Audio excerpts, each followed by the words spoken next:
Le feu, l'eau et les tuyaux en plastique, c'est la production la plus fascinante que j'ai jamais vue. Et en même temps, c'est la plus grande usine de Russie pour la production de ce type de tuyaux en PEX-A. Sans elle, les cosmodromes modernes, d'autres entreprises et nos appartements à vous et à moi seraient impossibles. Je vais vous montrer comment elle est fabriquée à l'usine Roster dans l'épisode d'aujourd'hui.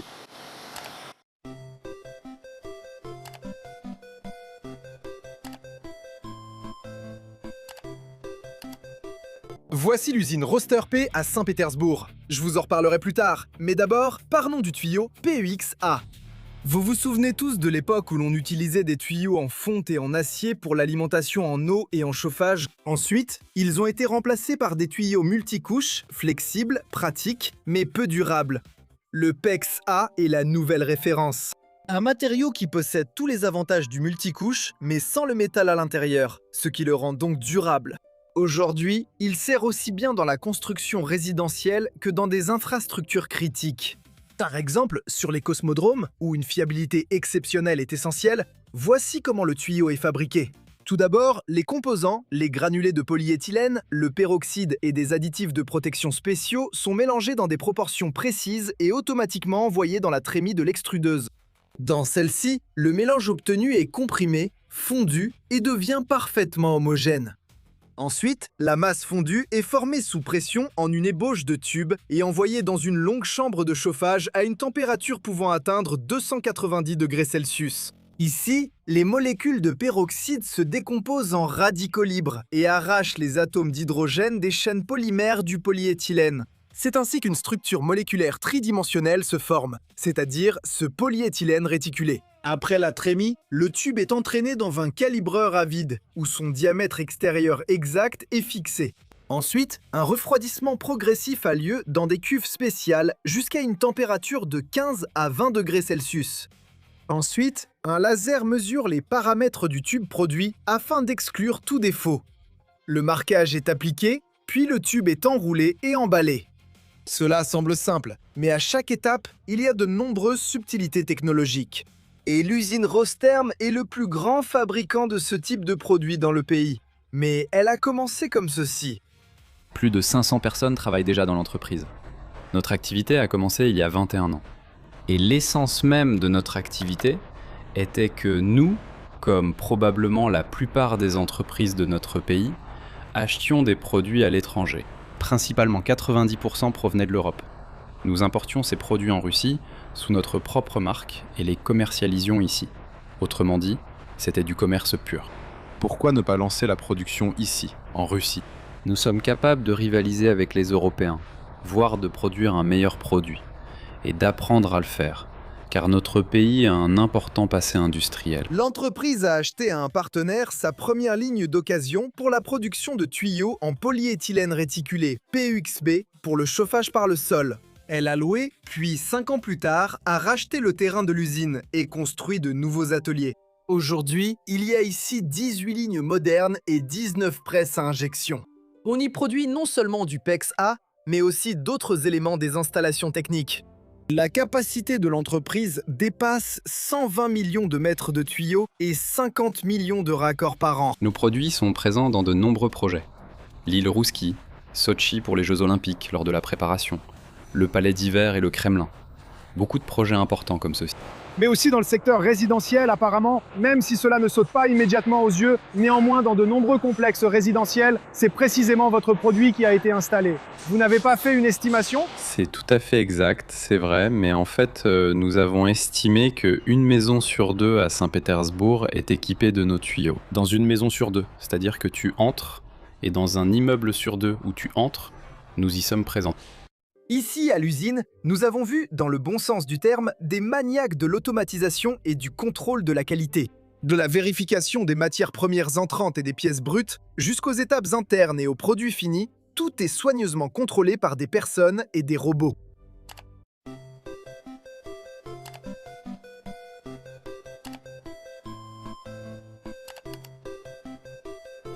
L'automatisation, c'est quand même un sujet assez à la mode, tout le monde en parle, mais en même temps, c'est aussi quelque chose de coûteux. Dans votre cas, est-ce qu'elle se justifie d'un point de vue économique ?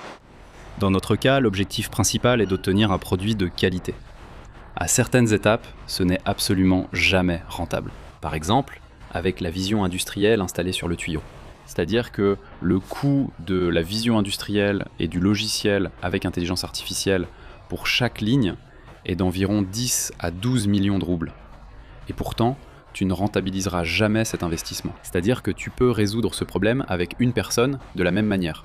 Mais tu auras un taux de défaut, je sais pas, de 5%. Alors que nous voulons que notre taux de défaut soit de 0%. C'est pourquoi nous faisons tous les efforts possibles en investissant dans des robots.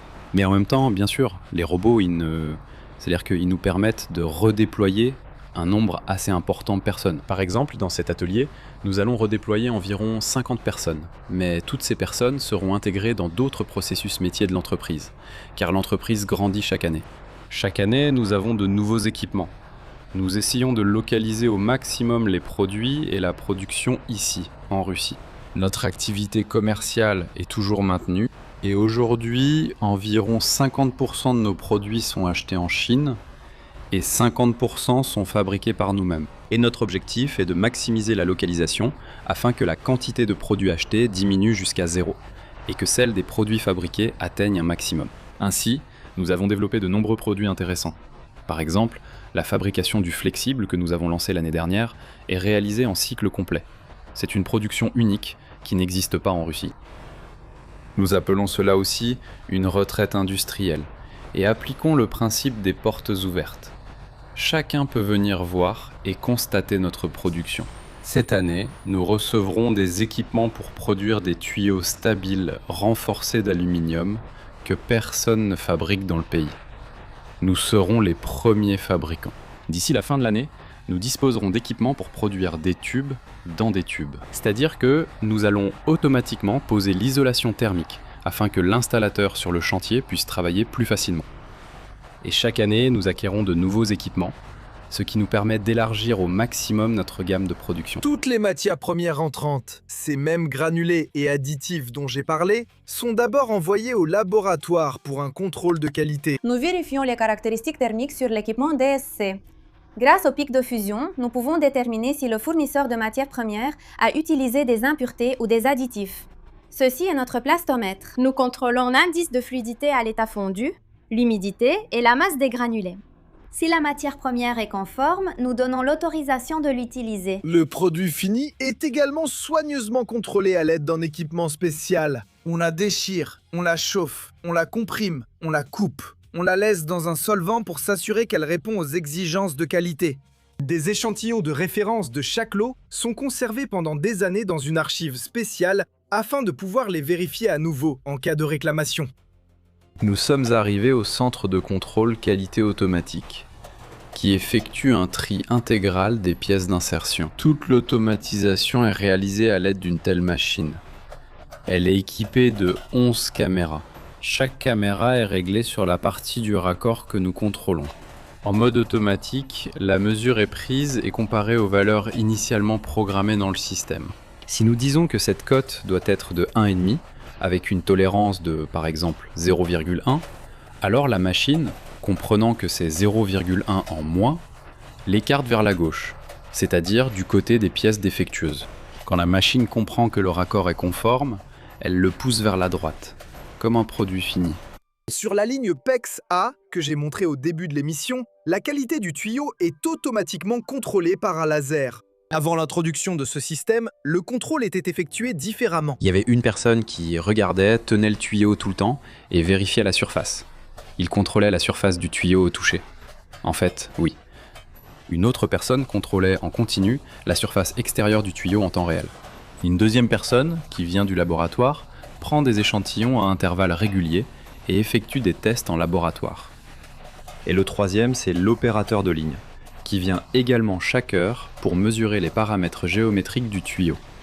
Je me suis dit que c'était encore une automatisation assez humaine, dans le sens où il est difficile d'imaginer l'état psychologique d'une personne qui passe toute la journée à toucher ce flanc à tâtons. Oui, bien sûr, il change de poste, il mesurait, touchait, puis passait à la troisième station. Comme à l'aéroport, il y a une rotation car le travail est très monotone. Bien sûr, on peut devenir fou, d'où la rotation mise en place. Je suis d'accord, c'est une marque d'humanisme envers les employés. Et j'ai aussi pensé que, bien que certains de nos spectateurs pensent sûrement que c'est au contraire inhumain, puisque vous remplacez en quelque sorte les personnes à ces postes du moins, mais au final, tout cela se fait pour les gens parce que ce serait bien pire si le produit s'avérait défectueux et causait peut-être du malheur ou des problèmes à ceux qui utilisent ce produit. Et il s'avère que tout cela est quand même dans l'intérêt des gens, voire d'un cercle plus large de personnes qui utilisent votre produit. Eh bien voyez-vous, la première chose que vous avez justement remarqué, c'est que notre produit est utilisé dans des endroits sensibles. Les systèmes de chauffage, les systèmes d'approvisionnement en eau. Imaginons une seconde que quelqu'un ait fait une erreur et que ce tuyau se retrouve dans le système de chauffage d'un immeuble de 20 étages. Et quelque part au 20e étage, le tuyau commence à éclater. Et le chauffage. Et tout est inondé d'eau bouillante. Et cela peut causer de graves blessures, de gros dégâts. C'est pourquoi nous y prêtons une grande attention et travaillons sans cesse à améliorer et automatiser le contrôle qualité. Je tiens à dire qu'en 10 ans de travail, nous n'avons jamais eu une seule fois l'effectif complet. Les entreprises n'ont jamais connu une telle situation. Et à l'heure actuelle, nous travaillons avec un déficit de 20%. C'est pourquoi, pour nous, pouvoir réaffecter un salarié, c'est une bouffée d'oxygène, qui nous permet de continuer à avancer. Dans notre organisation, nous avons libéré une personne et l'avons affectée à de nouvelles tâches.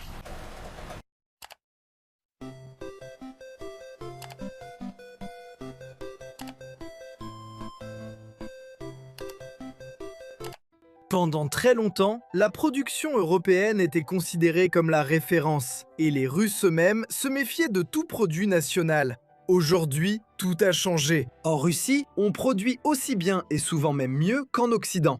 Il ne reste plus qu'à faire passer ce message à nos consommateurs. Et pour cela, il faut de la transparence.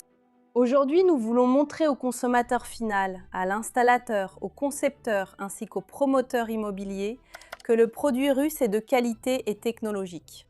Et fabriqué en Russie, cela peut être une fierté. Venez, inscrivez-vous aux visites d'idées. Sur notre site, il y a un formulaire d'inscription à des groupes spécialisés où vous pouvez voir tous les processus de production, toute la technologie que nous utilisons dans la fabrication, les tuyaux, les raccords, les systèmes pour la pose de câbles, les flexibles, ainsi que tout le contrôle qualité, depuis la matière première jusqu'à l'assemblage. Vous pouvez visiter notre laboratoire et découvrir des tests qui dépassent les normes GOST. Avec les Européens, tout est clair. Mais comment concurrencer les produits chinois? En effet, aucun autre pays au monde, à part la RPC, ne peut offrir à ses fabricants un tel soutien à la production et à l'exportation. Il est impossible de concurrencer la Chine. Oui, pour aucun de nos produits, la concurrence avec la Chine n'est possible. C'est pourquoi ta tâche est de concurrencer par la qualité des produits. La personne qui, par exemple, vient et achète un flexible, elle comprend qu'elle a acheté un flexible chinois et un flexible russe. Et dans le cas où il a acheté un flexible russe, et s'il lui arrive quelque chose, il sait où aller. Il y a écrit dessus « Chaussée Volkonskoye, numéro 112 ». Le fabricant est Clever Barcelone, la marque Roster. Il va sur le site, trouve mon numéro et peut m'appeler pour dire « Tu as fait un mauvais flexible, j'ai des questions ». Nous les réglerons ensemble. Oui, parce que nous n'évitons jamais la responsabilité quand nous avons fabriqué un produit de mauvaise qualité et qu'il s'est retrouvé accidentellement sur le marché. C'est-à-dire que nous réglons toujours ces questions. Mais avec la Chine, tu ne peux rien faire. Tu n'as personne à qui t'adresser. Tu n'as personne contre qui faire une réclamation. C'est pourquoi la concurrence avec la Chine n'est possible que si tu fabriques un produit qui est nettement plus efficace, de meilleure qualité que le produit chinois. Par exemple, le flexible. Chez nous, son coût de production équivaut à son prix en Chine, mais il existe, comme on dit, des nuances. Il y a une certaine fierté à produire cela en Russie. Et puis, je pense toujours que la Russie doit être un pays industriellement indépendant, n'est-ce pas ?